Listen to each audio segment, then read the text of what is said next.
आज की जो क्लास है वो क्लास आपका है टाना भगत आंदोलन। ठीक है ना, बिरसा मुंडा हम लोग देख चुके हैं। तो बिरसा मुंडा आंदोलन और टाना भगत आंदोलन में थोड़ा सा बेसिक डिफरेंस है।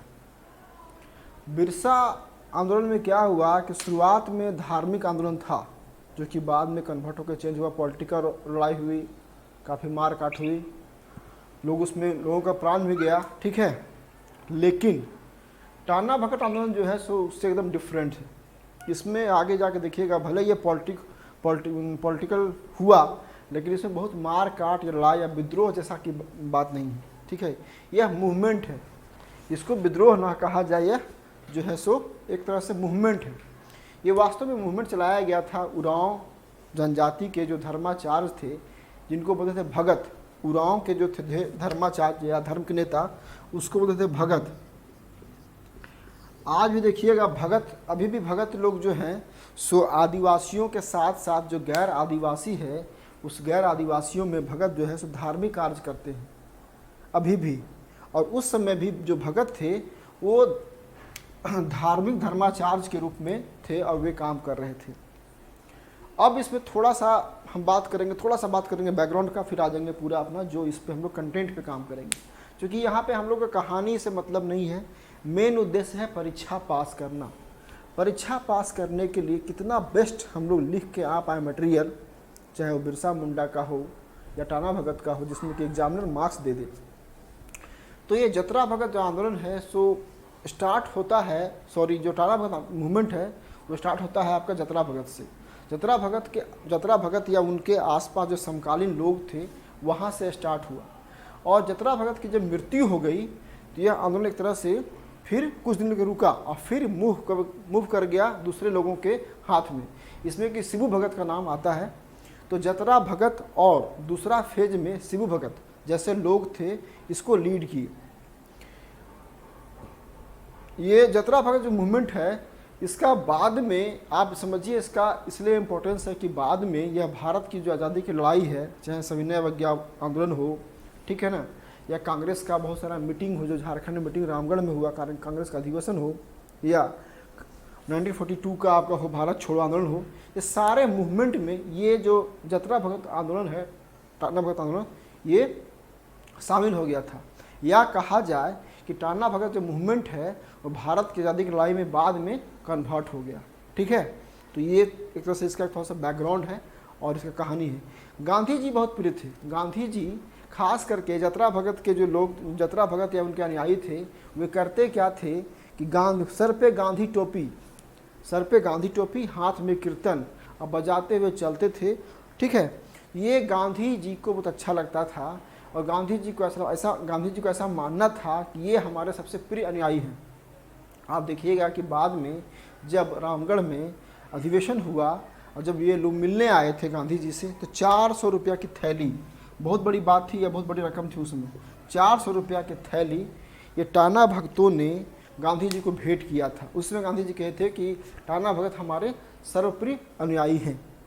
तो ये मूवमेंट है। स्टार्टिंग में ये जो मूवमेंट था, ये वास्तव में था कि हम लोग जो आदिवासी या युवाओं है, इसमें जो बुराई है, ठीक है, जो बुराई आ गई है और जो समस्या, यही बुराई जो है सारी समस्याओं की जड़ है। तो इन बुराइयों को दूर करने के लिए एक मूवमेंट चलाया जाए। और ये वास्तव में उरांव जनजातियों में जो बुराई थी, उन बुराइयों को दूर करने के लिए इसको लाया गया। ठीक है, उसमें अब बुराई क्या थी? बुराई थी मांस, मदिरा। ठीक है, उसके बाद सारे आदिवासी दूसरे आदिवासियों के यहाँ कुल्ली का काम, नौकर का काम या मजदूर का काम करते थे, उसको रोकना। ठीक है ना, तो ये बहुत सारा कारण था कि ये उसके बाद और एक धार्मिक कारण था कि आदिवासी विभिन्न भागों में बट के किसी अन्य की पूजा कर रहे थे। और उरांव का ऐसा मानना था कि नहीं, हमारा नेता एक ही है, हमारा भगवान है वो एक ही है, और वो है भगवान धर्मेश। और धर्मेश के अलावा किसी अन्य की पूजा हम नहीं करेंगे। अर्थात एक तरह से ये कॉन्सेप्ट था कि एकेश्वरवाद की पूजा करने का कॉन्सेप्ट, जो मोनोखोइस्ट या एकेश्वरवादी जो विचारधारा है, उससे ये प्रभावित थे। और उससे उनका ऐसा क्यों इम्प्रेस थे, क्यों प्रभावित थे? उनका ऐसा मानना था यह धर्मेश जो है हमारे सारी समस्याओं को दूर कर देगा। यह धर्मेश हमारे सारे जो दुखों का कारण है उसको दूर कर देगा। यह धर्मेश हमारे समाज में जो नैतिक आचरण, नैतिक शुद्धता की बात है उसको ले आएगा। यह धर्मेश हम जो गैर जनजाति, जो जमींदार, साहूकार, दिकू हमारा शोषण कर रहे हैं, इस शोषणवादी जो व्यवस्था है उसको समाप्त कर देगा। तो इसलिए उनका ऐसा मानना था, ऐसा उनका बिलीव था। अब जब ऐसा बिलीव था, उनका मानना था, तो इसलिए उन्होंने कहा कि नहीं, हम सिर्फ धर्मेश की ही पूजा करेंगे। और धर्मेश कौन था? धर्मेश उरांव जनजाति का नेता था, सॉरी ईश्वर था, भगवान था। बाद में देखिएगा कि टाना भगत मूवमेंट में संथाल और मुंडाओं का भी मतलब रोल बढ़ा लोगे, लेकिन मूलतः देखा जाए अगर जड़ में तो यह उरांवों का ही एक मूवमेंट था। तो ये थोड़ा सा इसका बैकग्राउंड में है। अब जो टाना भगत आंदोलन का अगर हम बात करें तो सबसे पहले हम फिर से बोल चुके हैं कि जब भी क्लास कीजिए मेंस का तो कलम कॉपी लेके बैठिए, अब लिखिए इसका पार्ट में। तो पहला पार्ट इसका हो जाएगा परिचय, इंट्रोडक्शन। परिचय में कुछ हम 4-5 पॉइंट की बात करेंगे। जब मूवमेंट को हम लिखेंगे भाषा में, राइटिंग में लिखेंगे, क्योंकि मेरा उद्देश्य है कि 600 शब्द पूरा करना। मेरा उद्देश्य भी है कि जो ये जब हम आंसर लिखने बैठेंगे, तो नंबर ऑफ जो वर्ड्स है वो कम से कम 600 होगा। मेरा शब्दों की संख्या 600 होगा। तो शब्दों की संख्या 600 कैसे होगा? ये शब्दों की संख्या 600 होगा कि जो हमारे पास पॉइंट है उसको भाषा में विस्तार कर देंगे। जैसे कि एग्जाम्पल के लिए परिचय में हमारे पास 4 पॉइंट हैं, तो ये चारों पॉइंट का हम भाषा में उसको बड़ा कर देंगे। तो पहला पॉइंट आपका है परिचय, इंट्रोडक्शन अंग्रेजी में। दूसरा पॉइंट आपका है कारण, कॉजेज। तो कारण में भी आपका 5 कारण हम लिख के रखें, ये से 5 कारण था जिससे ये मूवमेंट चला। तीसरा है इसका स्वरूप, नेचर। क्या इसका स्वरूप पॉलिटिकल था, ये धार्मिक था, राजनीतिक था, क्या था, उसके बारे में। तो तीसरा है आपका स्वरूप। अगला है मानचित्र। जब हम आपको बोल चुके हैं कि जब भी आप लॉन्ग क्वेश्चन लिखते हैं, चाहे इतिहास का अथवा भूगोल का, तो आप एक मैप बना के दिखाइए। चाहे वो मैप भारत का हो, चाहे वो मैप झारखंड का हो, चाहे वो मैप कोई भौगोलिक मानचित्र हो, आपको बनाएंगे तो आपको थोड़ा सा मार्क्स ज़्यादा आएगा। तो चौथा जो इसका पार्ट है वो है आपका मानचित्र, मैप ऑफ झारखंड। अब इसलिए ये जो आंदोलन है, ये टाना भगत आंदोलन जो है सो बट गया 2 भागों में, मतलब इसको 2 फेज है। एक भाग और फिर रुका, फिर 2 भाग। तो एक भाग स्टार्ट हुआ 100 और दूसरा भाग, ये दोनों को देखा जाए, इसको बोला जाएगा कि आंदोलन का प्रथम चरण, फर्स्ट फेज ऑफ मूवमेंट, और दूसरा आंदोलन का द्वितीय चरण, सेकेंड फेज ऑफ मूवमेंट। तो आंदोलन का इसमें 2 फेज है, फेज 1, फेज 2। उसके बाद आंदोलन की उपलब्धियां, अचीवमेंट ऑफ मूवमेंट्स। तो क्या कुछ फ़ायदा हुआ जब ये चलाया गया आंदोलन? तो क्या कुछ फ़ायदा हुआ लोगों को? इससे कुछ फ़ायदा मिला? चाहे वो फ़ायदा धार्मिक हो, चाहे फ़ायदा राजनीतिक हो, क्या मिला, या सामाजिक हो, मिला कि नहीं, उसके बारे में बात करेंगे। फिर बात करेंगे आलोचनाएं। हम आपको बोल चुके हैं कि सिविल सेवा की परीक्षा में जब भी आप कुछ लिखना चाहते हैं, लिखते हैं, तो उसका एक भाग, भले वो भाग उसका 100% में 2% ही क्यों ना हो, 3% क्यों नहीं हो, लेकिन आलोचना हम करेंगे। हम आलोचना करेंगे कि इसका ये नेगेटिव जो पहलू है, जो नेगेटिव एस्पेक्ट्स है, ये इसका निकल के आ रहा है। तो इसमें हम आलोचना भी करेंगे और लास्ट में हम दिखाएंगे इसका निष्कर्ष, कि निष्कर्ष के रूप में हम इस मूवमेंट को कैसे देखते हैं और इसको हम क्या समझते हैं। ठीक है ना? तो अब पहला जो आपका है टॉपिक, पहला जो इसका भाग है, वह भाग आपका है परिचय। हम आराम से धीरे से बोल देंगे लाइन को और इसको आप लिख लीजिएगा। ठीक है? तो परिचय में पहला जो लाइन है वो है टाना भगत आंदोलन एक प्रकार का संस्कृतिकरण आंदोलन है। अर्थात इस आंदोलन का संबंध जो है सो कल्चर से है, संस्कृति से है। अब इसको थोड़ा सा विस्तार भी आप कर सकते हैं। उरांव का जो संस्कृति, उरांव का जो कल्चर थे, उससे इसका संबंध है। तो पहला पॉइंट है टाना भगत आंदोलन एक प्रकार का संस्कृतिकरण आंदोलन है, नंबर 1। नंबर 2 आपका है टाना का अर्थ है खींचना, अर्थात जीवन की बुराइयों को बाहर खींचकर निकालना। जो नंबर 2 पॉइंट है, वो नंबर 2 पॉइंट है टाना का अर्थ है खींचना, अर्थात जीवन की बुराइयों को खींचकर बाहर निकालना। संदर्भ इसी में आके आएगा, आप ही बताएंगे आपको कि जब जो जतरा भगत थे अपने गांव हेसराग में, एक तूरी था, तूरी भगत था, तूरी से शिक्षा ले रहे थे, तो अचानक उनको ज्ञान हुआ, ठीक है, बोलने लगे, टाना बाबा टाना भूतनी के टाना, टाना बाबा टाना, ठीक है, भूतनी के टाना, मांस मदिरा बना और दोना पितर खाना। इसका मतलब कि हमारा जो टाना मतलब हमारी जो बुराई है बाबा भगवान उसको खींच के निकालिए, और हमारा जो बुराई है उसको हटाइए और जीवन में अच्छाई को लाइए। जो मांस मदिरा खा रहे हैं इसको बंद कीजिए, ठीक है, दोना पत्थर में ही खाते थे जो पहले चलता है उसको हम लोग कंटिन्यू करें। ये सब सारी बातें हैं। तो ये टाना का अर्थ है खींचना। क्या खींचना? जो आपकी बुराइयां हैं, जो जीवन की आपकी अच्छाइयाँ के अलावा जो सारे अवगुण हैं उसको निकालना। तो अर्थात जीवन की बुराइयों को खींचकर बाहर निकालना। नंबर तीसरा पॉइंट है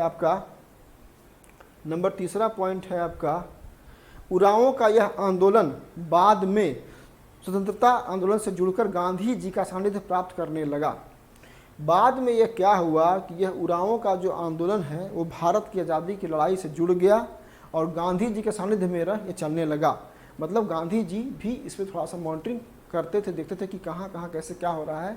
जो हमारे टाना भगत भाई हैं जो मूवमेंट कर रहे हैं, तो कुछ उनकी समस्याएं हैं, तो उस समस्याओं के समाधान के लिए भी हम कुछ काम कर सकते हैं। तो तीसरा पॉइंट आपका वही है, उरांवों का यह आंदोलन बाद में भारत की आज़ादी की लड़ाई से जुड़कर गांधी जी का सानिध्य प्राप्त करने लगा। और नंबर 4 पॉइंट है, इस आंदोलन में संथालों एवं मुंडाओं का भी योगदान है। मतलब ऐसा नहीं कहा जाए कि टाना भगत मूवमेंट सिर्फ और सिर्फ उरांवों का है, ऐसा नहीं है। उरांवों के साथ साथ इसमें कुछ अन्य आदिवासी समुदाय जैसे संथाल और जैसे आपका मुंडा भी इसमें सहयोगी के रूप में थे। तो ये 4 पॉइंट है आपका परिचय में। इसका पहला भाग आपका हो गया पूरा, ठीक है। दूसरा है कारण। तो कारण ऑलमोस्ट झारखंड के विद्रोह का सबका एक ही है, लेकिन इसका खाली अलग है। तो कारण में हम पहला पॉइंट रखे हैं, उरांवों में बढ़ती अंधविश्वास के खिलाफ। वास्तव में कारण था कि उरांवों में जो अंधविश्वास बढ़ रहा था उसके खिलाफ यह मूवमेंट शुरू हुआ, नंबर 1। दूसरा, जमीन पर आरोपित कर भार के विरुद्ध। जो सरकार थी उस समय की और जो जमींदार थे वहाँ के लोकल आदिवासियों के ज़मीन पर एक टैक्स इम्पोज कर दिए थे। जो टैक्स आरोपित किया गया था उसके खिलाफ भी है। उनका कहना था कि भूमि तो भगवान का है, भूमि भगवान का है और भूमि पे टैक्स नहीं होना चाहिए, ऐसा मानना था टाना भक्तों का। तो दूसरा है जमीन पर आरोपित कर भार के खिलाफ। तीसरा है मांस मदिरा त्यागना, जो सात्विक होने की राह। मांस मदिरा को त्याग दिया जाए, ठीक है, मांस को त्याग दिया जाए, मदिरा को त्याग दिया जाए और सात्विक होने की राह पे चला जाए, ठीक है। अगला था जनजातियों में बढ़ते शोषण के खिलाफ। जो जनजाति में शोषण चल रहा था, चाहे वो दीकू, साहूकार, जमींदार, पुलिस, न्यायिक व्यवस्था से जो शोषण चल रहा था उसके खिलाफ भी ये आंदोलन थोड़ा सा, इसके लिए भी ये काम करना चाहता था।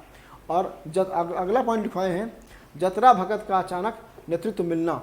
और देखिए, कोई भी मूवमेंट तभी चल पाता है जब वो कोई नेता होता है। कोई मूवमेंट ऐसे नहीं चल पाता है, अगर कोई नेता है, बड़ा नेता है, तभी मूवमेंट चल पाता है। तो जतरा भगत जैसे लोगों का अचानक मिल गया नेतृत्व, लीडरशिप, और ये मूवमेंट चल पड़ा, ठीक है ना। तो ये 5 कारण के रूप में हम इसको लिए हैं जतरा भगत मूवमेंट का। अब अगला बात करते हैं स्वरूप।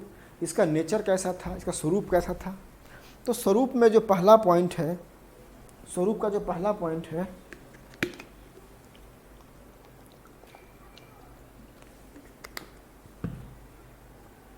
स्वरूप का जो पहला पॉइंट है वह है आंदोलन की शुरुआत एक सुधारवादी प्रयास के रूप में। वास्तव में जब ये शुरू हुआ आंदोलन, तो इसका एक और एकमात्र उद्देश्य था कि कैसे हम अपने समाज, अपने जनजातियों का सुधार करें। तो उसके रूप में शुरुआत हुआ। देखिए, ये तो की पॉइंट है, लेकिन इस की पॉइंट को जब भाषा में आप लिखेंगे ना, तो थोड़ा सा इसको आपको बड़ा करना पड़ेगा, तब जाके 600 वर्ड में आएगा। हम तो की पॉइंट लिखते हैं, समझाते हैं, की पॉइंट को आपको बड़ा करना पड़ेगा। दूसरा था जतरा भगत द्वारा धर्मेश की उपासना पर बल। अब जतरा भगत बार बार यह बल दे रहे थे कि विभिन्न प्रकार के जो देव देवता को आप मानते हैं उसको मानना बंद कीजिए, सिर्फ और सिर्फ धर्मेश की उपासना पर बल दीजिए, क्योंकि यही धर्मेश एक दिन आएगा और हमारे सारे समस्याओं को दूर कर देगा। नंबर 3 था इसका नैतिक आचरण की शुद्धता, आत्मसुधार एवं ईश्वरवाद पर बल। हमारा आचरण नैतिक हो, शुद्ध हो, ठीक है, आत्मसुधार हम करें और एक ही ईश्वर की जो संकल्पना है उस पर हम बल दें। अगला है उनका मानना था कि धर्मेश की कृपा से जनजातियों का कल्याण हो जाएगा। सबसे बड़ा बात है बिलीव, किसी में बिलीव करना। इन लोगों का बिलीव था, इन लोगों का ऐसा बिलीव था कि जब धर्मेश आएंगे तो हमारे जो जनजाति समुदाय है, समूह है, उसका कल्याण हो जाएगा, ऐसा मानना था। अगला है पशु बलि, मांस खाने एवं मद्यपान के त्याग पर बल। उनका कहना था कि भैया पशु बलि त्यागो, मांस को मत खाओ और जो मद्यपान है इसको रोको। अगला था गाय एवं बैल को कार्य देने पर रोक।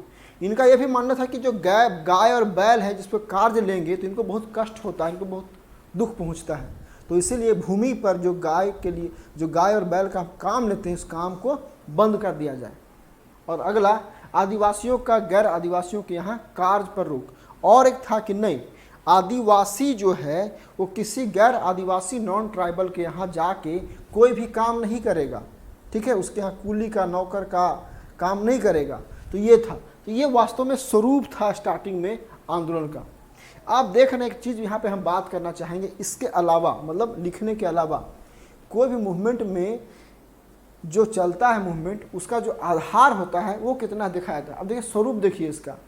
अब गाय और बैल को कार्य पर रोक।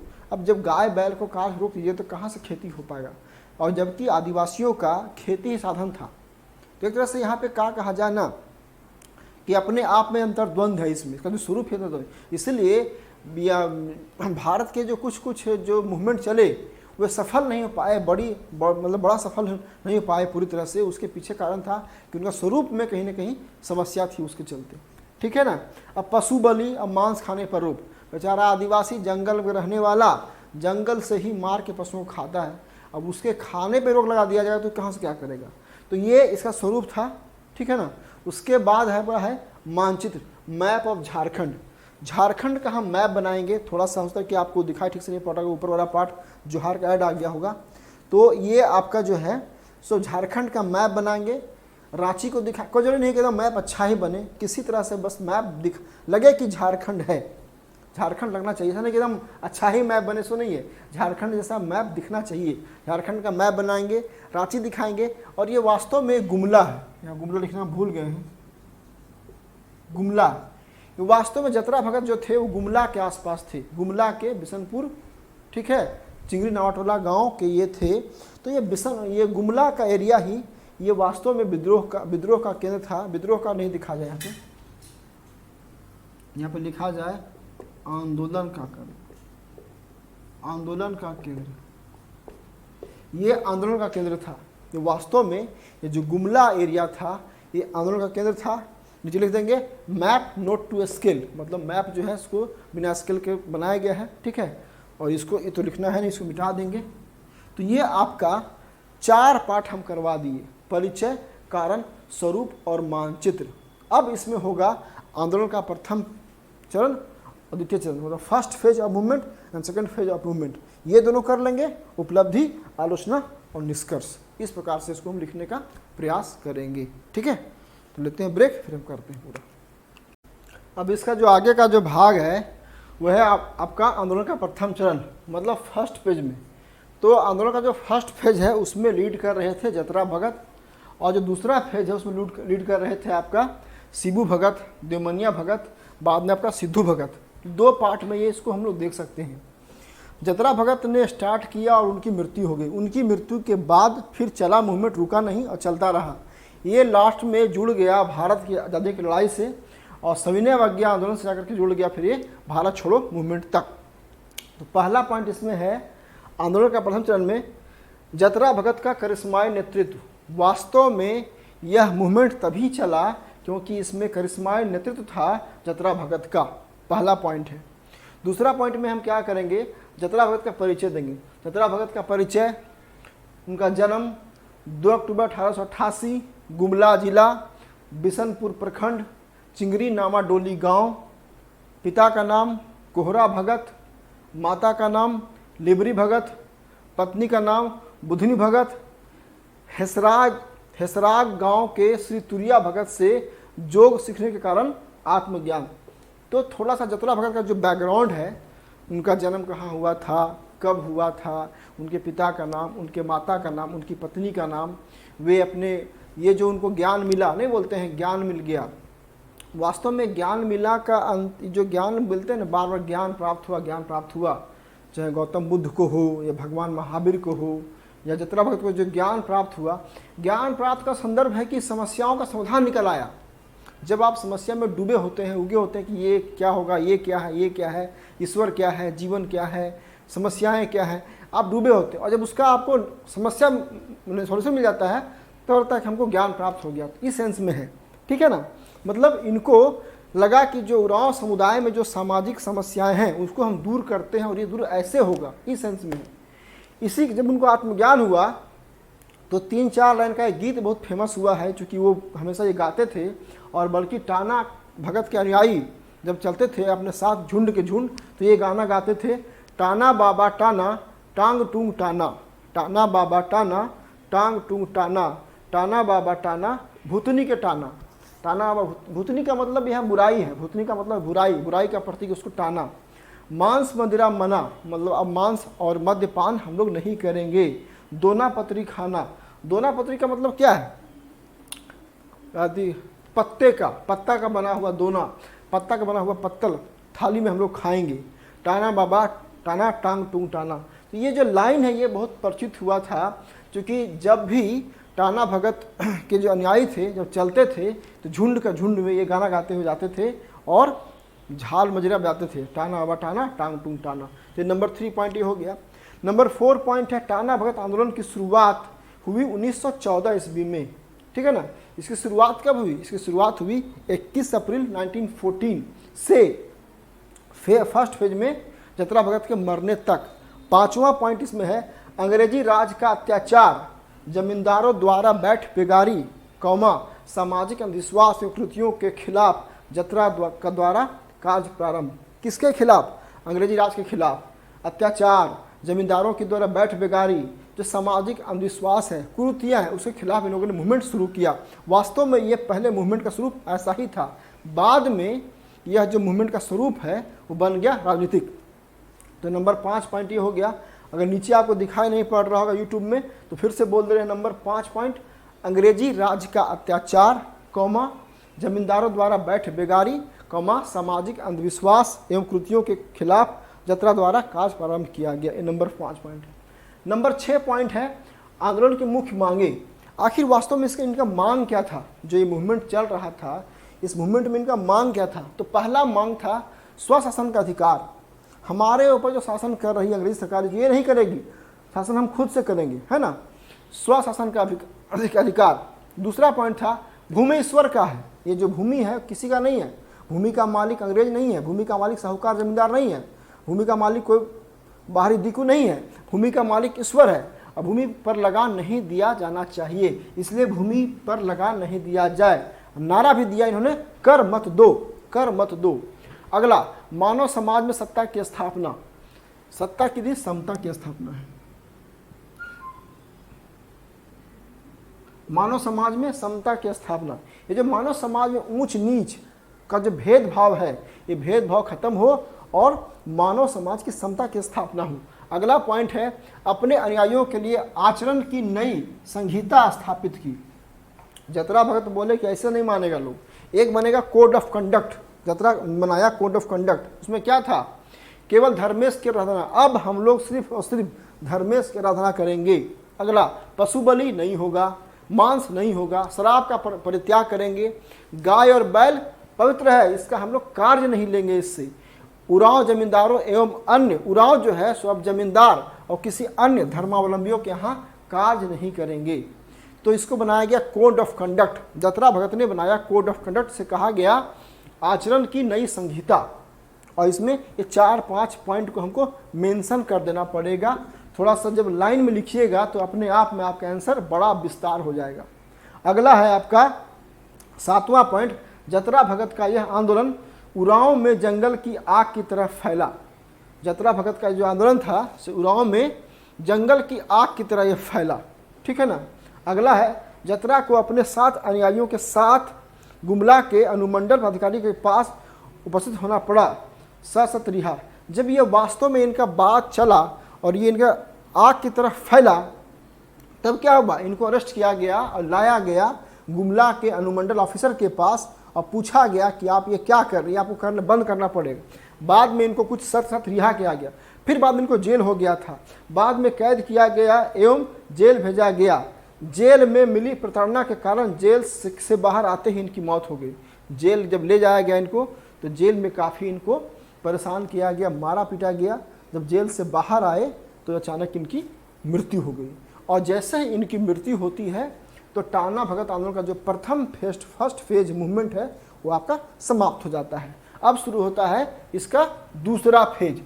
दूसरा फेज में टाना बाद के टाना आंदोलन के नेता देवमनिया भगत कौमा शिबू भगत कौमा बलराम भगत ये बाद के नेता बने। शिबू भगत ने टाना भक्तों को मांस खाने की अनुमति दी। बाद में क्या हुआ कि जो मांसाहार त्याग किया जा रहा था पहले से, जब आए शिबू भगत ने तो इन्होंने कहा कि नहीं, मांस खाने की अनुमति मिलेगी। और अब 2 बट गए, जो टाना भगत 2 भागों में बट गए। ये भाग थे आपका शाकाहारी और मांसाहारी। शाकाहारी हो गए अरुआ भगत और मांसाहारी हो गए आपका जुलाहा भगत, है ना। टाना भगत आंदोलन धीरे धीरे फिर ये झारखंड से लेकर फैल गया कहाँ, छत्तीसगढ़ तक। शिबू भगत, माया भगत, सुकरा भगत, सिंहा भगत, देविया भगत गिरफ्तार किए गए। तुरिया भगत एवं जीतू भगत के नेतृत्व में चौकीदारी टैक्स एवं जमींदारों के माल गुजारी न देने का आंदोलन। बाद में जमींदारों के खिलाफ टैक्स और जमींदारी और नो माल गुजारी का चलाया गया मूवमेंट। बाद में आंदोलन शिथिल पड़ गया। सिद्धू भगत के नेतृत्व में बाद में टाना भगत जो है सो भारत की आज़ादी की लड़ाई के सपोर्ट में चले गए। और रामगढ़ के 1940 के अधिवेशन जब था कांग्रेस का, तो 400 रुपये का थैला जाके उन्होंने गांधी जी को भेंट किया। तो ये इसका 2 भाग है। 2 भाग के बाद अब इसका बच गया थोड़ा सा आलोचना और महत्व, उसको बताते हैं। अब देखिए इसमें जो है थोड़ा सा इसमें पार्ट बच गया था आपका, तो ये आपका पार्ट है दूसरा। अगला जो इसका पार्ट है ये है आपका आंदोलन की उपलब्धि।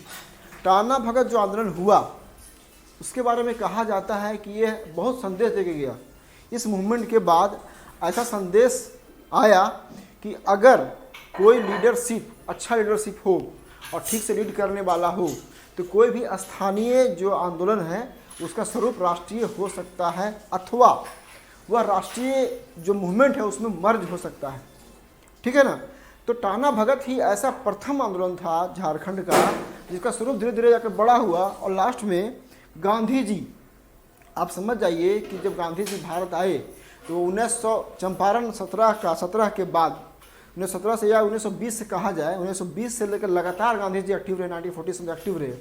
तो कोई भी क्षेत्रीय, भारत के किसी भी कोने में कोई क्षेत्रीय मूवमेंट चल रहा था, वह क्षेत्रीय मूवमेंट का स्वरूप राष्ट्रीय होना अपने आप में बहुत बड़ी बात थी। और गांधी जी जब जुड़ते थे तो उसका स्वरूप राष्ट्रीय हो जाता था। तो इस उपलब्धि में सबसे पहला पॉइंट हम लिखे हैं कि पहली बार जनजातीय भारतीय राजनीति की मुख्य धारा जुड़े। सबसे पहला तो बात है कि भाई पहले जो ट्राइबल थे वो ट्राइबल अपने से दूसरे लोगों को सब दीकू मानते थे और दीकू मान के साथ उनके साथ संबंध उनका नहीं हो पाता था, उतना अच्छा से बातचीत या जो बोलते हैं ना कि घुलना मिलना वो नहीं हो पाता था।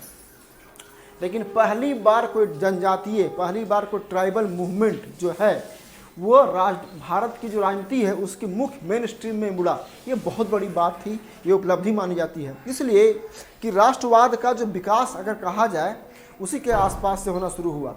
राष्ट्रवाद का विकास अगर नहीं होता तो 1947 आज़ादी के बाद हमारा जो भारत अभी अखंड भारत दिखाई पड़ रहा है इसमें कम से कम तो 500 देश होते। पूरे यूरोप की तरह भारत में 500 देश होते। उसको बंद कर, ठीक है ना। 500 उसको बोल दे बंद कर देगा। 500 देश होते तो समझिए कि ये अखंड भारत की जो संप्रभुता जो आज दिखाई पड़ रही है, जो हम देख रहे हैं, स्वरूप देख रहे हैं, उसमें कहीं न कहीं राष्ट्रवाद का विकास को माना जाता है। और राष्ट्रवाद का विकास तभी हुआ जब क्षेत्रीय आंदोलन का स्वरूप धीरे धीरे राष्ट्रीय होता चला गया।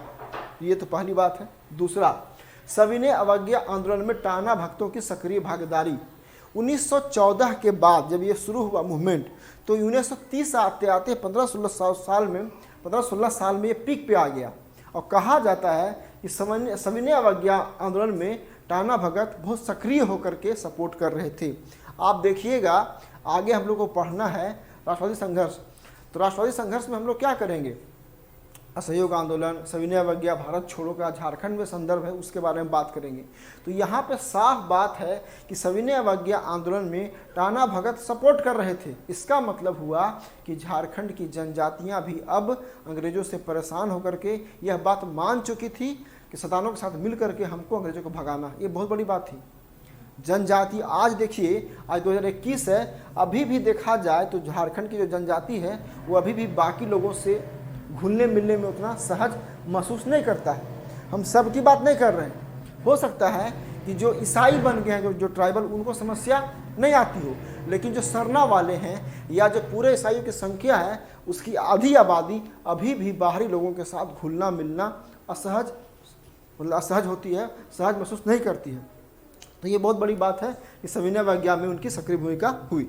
अगला है 1940 ईस्वी के कांग्रेस अधिवेशन में आर्थिक सहायता का तात्पर्य राष्ट्रवाद के प्रति झुकाव। अब देखिए, जनजातीय लोग, टाना भगत लोग पैसा इकट्ठा करके और 400 रुपया ला के गांधी जी को सहयोग दे रहे हैं। इसका मतलब साफ है कि जो भारत का राष्ट्रवाद है या जो भारतीय राष्ट्रवाद है उसके प्रति झुकाव उनका होना शुरू हो गया है।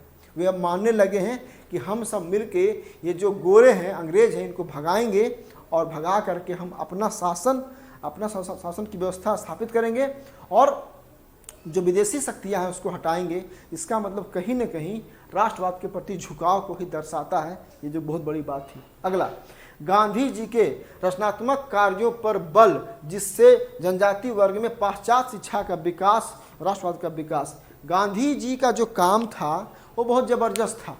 गांधी जी जिस तरह से काम करते थे, ठीक है ना, गांधी जी जो काम करने का तरीका था, इससे क्या हुआ कि ट्राइबल में जो पाश्चात्य शिक्षा, जो गांधी जी ने ये बात कहा कि अगर आपको विकास करना है तो अपने देश की शिक्षा के साथ साथ जो पाश्चात्य शिक्षा है उसको भी आपको पढ़ना पड़ेगा, करना पड़े, तभी आप जाके आगे बढ़ेंगे। तो ये कहीं ना कहीं ट्राइबल में पहली बात आई और जो है वेस्टर्न एजुकेशन के प्रति झुकाव इनका बढ़ा।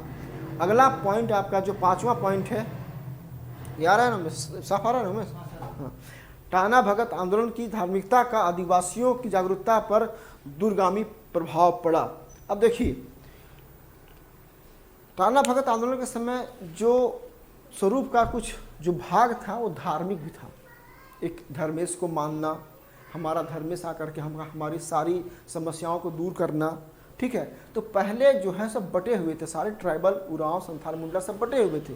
लेकिन इसके बाद एक ऐसा समय आया कि लोग आपस में मिल करके और अपना एक धार्मिक, अपना एक धर्म, जैसे कि सरना है, इस सरना या इस प्रकार धर्म को मानने के प्रति उनका झुकाव जो लगा हुआ वहीं से स्टार्ट हुआ, ठीक है। क्योंकि कोई मूवमेंट होता है तो भले मूवमेंट सफल हो या असफल हो, लेकिन मूवमेंट कुछ न कुछ सीख और कुछ सबक दे के जाता है, जो कि इन लोग को धार्मिकता का, आदिवासियों की जागरूकता और खास करके अवेयरनेस। इसका एक और पहलू हम यहाँ पे थोड़ा सा दूसरा बात बोल के आगे ख़त्म कर रहे थे। एक और पहलू क्या है, धार्मिकता का, आदिवासियों की जागरूकता पर जो अन्य पहलू है वो पहलू है अंधविश्वास का। टाना बाबा टाना, भूतनी को टाना, ठीक है। इसका मतलब क्या है, भूत प्रेत की व्यवस्था पे विश्वास करना, ठीक है ना। तो ये अंधविश्वास जो था इन लोगों में, ठीक है ना, जो अंधविश्वास था झाड़ फूक का, तो ये सारा अंधविश्वास भी धीरे धीरे दूर होने में सहायता मिला। चूँकि जब सब लोग मिले, जब सब लोग विश्लेषण किए तो उनको लगा कि नहीं, हम लोग जिस राह में चल रहे हैं वो राह सही नहीं है, और इस राह में जितनी बुराइयां हैं, जितना अंधविश्वास है, जितना भूत प्रेत की बात है, इसको हमको ख़त्म करना पड़ेगा, जो बाद के ट्राइबल में दिखाई पड़ेगा। आप एक संदर्भ यहाँ देना चाहेंगे। अभी देखिए आप, गुमला जिला की अधिकांश जो जनसंख्या है वो आदिवासी है। आप सुनते होंगे गाहे बगाहे हर महीना 1-2-9-2 टांगी से, वहाँ का पॉपुलर हथियार टांगी है, और टांगी से भूत डायन के आरोप में लोगों को मार के हत्या की जाती है। बाकी आप देखिए क्षेत्रों में, यूपी में आइए, हरियाणा में आइए, दिल्ली में आइए, वहाँ ऐसा बात नहीं है। इसका मतलब क्या है कि वहाँ का जो आदिवासी वर्ग है, अब उसमें अभी भी ऐसा उनको विश्वास है कि यह जो भूत प्रेत है यही हमारा, हमको अगर हमको कुछ नाश हुआ या कुछ हमारा क्षति पहुँचा तो उसका कहीं ना कहीं कारण भूत प्रेत है। तो ये बाद में अवेयरनेस के रूप में आया, जो कि मूवमेंट सपोर्ट किया। तो इसलिए हम यहाँ बोलना चाहेंगे कि टाना भगत मूवमेंट इस प्रकार का अवेयरनेस को भी बढ़ाया। तो आंदोलन की उपलब्धि के रूप में सब सारा 5 पॉइंट है, कम नहीं होता है। इस 5 पॉइंट को 1 2 3 4 5, इस 5 पॉइंट का जब थोड़ा सा और अच्छे से आप विस्तार करेंगे तो आपका और निखर के आपका उत्तर आएगा। ठीक है, अब आते हैं इसकी आलोचनाएं। देखिए, आलोचना तो इसका हम लोग नहीं करते, लेकिन हम ये बात कर रहे हैं कि भले टाना भगत का मूवमेंट का आलोचना हो नहीं हो, सिविल सेवा परीक्षा में जो प्रश्नों का स्वरूप होता है उसमें एक भाग के रूप में, आलोचना के रूप में कुछ न कुछ लिखना देते हैं। भले 2 लाइन हो, 1 लाइन हो, 4 लाइन है, आलोचना करनी चाहिए। उससे आपका उस सामने वाले चीज़ का जो दोनों पहलू है, पॉजिटिव नेगेटिव, निखर के आता है। इसीलिए आलोचना हम लोग कर रहे हैं, और हम लोग प्रयास करेंगे कि जेपीएससी के सारे पेपर में जहाँ भी सवाल लिखेंगे तो थोड़ा सा, भले ही 2% हो, उसका आलोचना वाला भाग हम लोग लिखेंगे ही लिखेंगे। तो पहला पॉइंट है, टाना भगत आंदोलन का स्वरूप स्थानीय था। इसका स्वरूप प्रारंभ में साइंस तक का सकते, प्रारंभ में कहा जाए, बाद में भले ये जाके जुड़ा, लेकिन शुरू में इसका जो स्वरूप था जो स्थानीय था। तो अगर कोई भी मूवमेंट शुरू हो और स्वरूप उसका स्थानीय हो तो वो सफल नहीं हो सकता है। ठीक है ना, आगे बढ़िए। इसके अंतर्गत अंधविश्वास चरम पर था, भूत प्रेत को अपना आराध्य माना जा रहा था। और ये तो बात देख लिए कि अंधविश्वास, भूत प्रेत बहुत मान, तो ये इसका एक नेगेटिव था पहलू।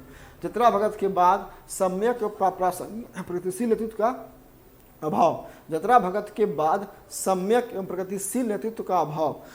जतरा भगत की मृत्यु जब हुई तो बहुत सारे नेता हुए, लेकिन उस प्रकार की करिश्माई नेता नहीं हो पाए जो कि इस मूवमेंट को लीड करते। इसलिए कोई लीडरशिप उभर के सामने फिर बाद में दिखाई नहीं पड़ा। इसलिए अभी बाद का जो मूवमेंट है कमजोर पड़ गया।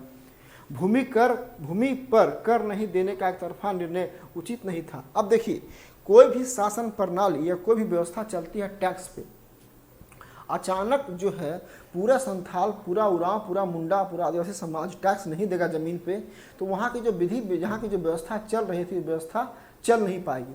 तो एक तरफा निर्णय देना कि टैक्स हम नहीं ही देंगे, ये भी उचित नहीं था। इसके प्रति दूसरा कोई उपाय लगाया जा सकता था। ऐसा हम लोग मानते हैं कि एकदम टैक्स जो इम्पोज किया गया है उसको, हाँ, टैक्स में कमी, दर में कमी किया जा सकता। दर में अगर कमी होता तो ज़्यादा अच्छा था, दर में कमी होता तो ज़्यादा अच्छा था। लेकिन एक तरफा निर्णय कि हम टैक्स देंगे ही नहीं, ठीक है ना, उससे क्या होगा कि सामने वाली जो व्यवस्था है आपको दबा देगी और सरकार आपको दबा देगी और आपका जो मूवमेंट है वो सफल हो जाएगा। तो ये आपका है आलोचना का। निष्कर्ष में हम 2 पॉइंट लिए हैं। पहला पॉइंट है, आज़ादी के बाद टाना भक्तों को सम्मान प्रदान करने के लिए 1948 में सरकार ने टाना भगत रैयत कृषि भूमि पुनर्वास अधिनियम पारित किया।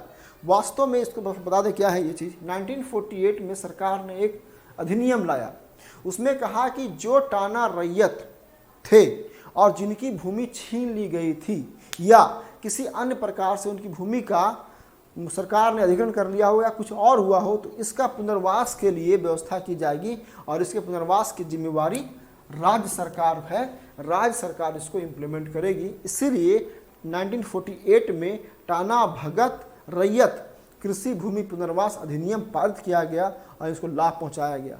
आप देखिएगा कि आज़ादी की लड़ाई में बहुत सारे लोग हैं, उनका लाभ अभी तक मिल रहा है। जैसे एग्जाम्पल में बिहार में जो आज़ादी की लड़ाई में लड़े हैं उनके पोते पोतियों को अभी 2% बीपीएससी की सिविल सेवा परीक्षा में मिल रहा आरक्षण। ये क्या है? ये वास्तव में ऐसा ही है कि अगर आपके पूर्वज देश के लिए, राज्य के प्रति अपना न्यौछावर किए हैं तो उनके वंशजों को कुछ सपोर्ट करने का प्रयास किया जाएगा। इसी के सेंस में ये है कि जो रैयत के वंशज थे उस वंशजों का पुनर्वास करने का प्रयास किया गया इस अधिनियम में। ये निष्कर्ष में हम लिखेंगे एक तरह से। और पहली बार कोई क्षेत्रीय आंदोलन का स्वरूप राष्ट्रीय था। अब पहली बार, ये देखिए, इसमें कन्फ्यूज नहीं करना है। यहाँ मेरा 2 बात है, पहला भाग में स्वरूप जो था सो था वो आपका क्षेत्रीय था, लेकिन बाद में धीरे धीरे जब गांधी जी की भूमिका इसमें बढ़ने लगी और टाना भक्तों का प्रेम या टाना भक्तों का जो विश्वास है गांधी जी के प्रति बढ़ने लगा, तो इसका जो स्वरूप है वो राष्ट्रीय होने लगा और राष्ट्र की मुख्यधारा में मिलने लगी। तो ये था आपका टाना भगत आंदोलन। ठीक है, हम सारा चीज़ें करवा दिए हैं पॉइंट। इसमें से कुछ और अगर थोड़ा मोड़ा जोड़ दीजिएगा, हाँ, जैसे कि मान लिया जब जोड़ना क्या विस्तार करना है, हर सेक्शन को विस्तार कर दीजिएगा तो आपका 600 वर्ड में आंसर आ जाएगा।